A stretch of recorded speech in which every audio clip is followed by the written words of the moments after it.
So what is best practice for drug policy evaluation and implementation? What should be in play when considering policies around drugs, legal and illegal, in our community? So the question you've got to ask is, what are the current grown-ups in the community doing? What's in play at the moment? And who's the one pulling the trigger on different things, or implementing or proposing? Now, again, who's got the microphone gets to make the rules, the old statement. Maybe that's what's happening more and more in our culture, but there are still some best practice mechanisms that, according to what we've studied from the UN and from best practice government, best practice health, and best practice human rights, there are still some key mechanisms in play that must be considered in the process of developing policy, and particularly implementing policy around illicit drugs and other drugs in the community. Again, I've left you last time with a couple of questions. I want to open those questions and repeat them to you. Does anyone out there believe that their children or grandchildren will be better off on illegal drugs? And the second question was, does anyone out there believe their children or grandchildren will be better off with easier access to illicit drugs? Now, those two questions have got to be answered by the community, and I've done this particular questioning in scores of audiences, and I've not had a hand go up yet. I'm talking hundreds, thousands of people. Because intuitively we know that's just not right. We don't want that. We know what illicit drugs do. We know what psychotropic toxins do. Besides getting you stoned, high and wasted, and that's the only reason people take them, there is no other value to them. And despite all the propaganda around certain drugs can enhance this, it is purely about getting stoned, high or wasted. So again, we've got that in play. That's what's been driving a lot of the dialogue at the moment. So the three big arenas that policy needs to go through, the three, if you like, matrices that policy should go through, is first, best practice government.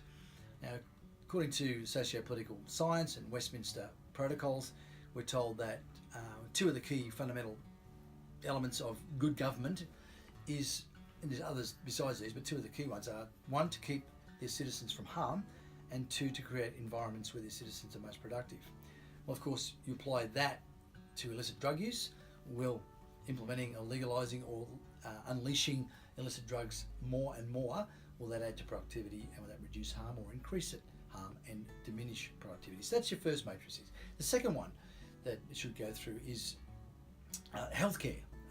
And again, there are two fundamentals, and medical practitioners know this, and it's two, if you like, fundamental laws of disease management or disease control, and they are the two factors of susceptibility and exposure.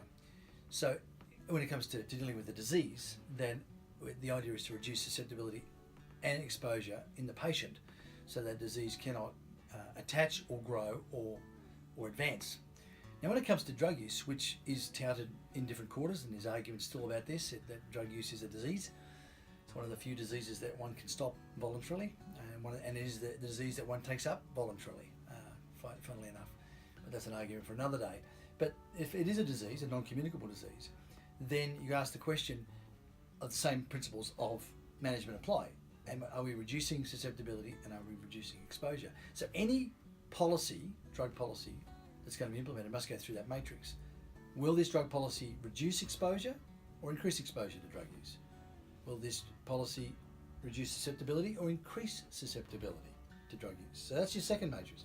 The third one, and I think this is probably as important, if not more important than the other two, is the human right of children. Now, the grown-ups, as I said at the start, the grown-ups in our community are supposed to be the ones setting a good, safe and healthy model for the community, for those emerging generations. So the international rights of the child make it very clear that a child has a right to grow up in an environment where they can develop morally, spiritually, physically, in all ways, free from influence and exposure to illicit drugs. And that's a loose interpretation, but an accurate one. So in essence, any drug policy that's going to be devised and or implemented must go through these three key matrices. If they don't stack up in those matrices, the policy is a bad policy and it should not be implemented.